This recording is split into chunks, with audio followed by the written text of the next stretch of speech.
Hey everyone, welcome back to another video from Crazy Gamer. In this tutorial, I'm gonna guide you through how to change the graphics setting in Warpath Ace Shooter.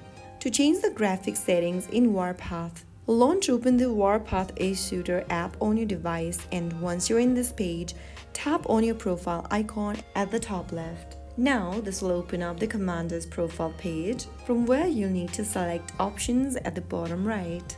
From the menu, click on General. Inside the General options, you will be able to see image quality. Simply go ahead and select the image quality from low, medium to high and click on OK.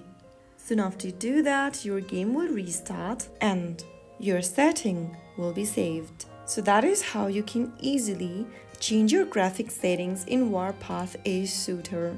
If you found the video helpful, like, share and subscribe for more. I will see you in the next video. Thank you for watching.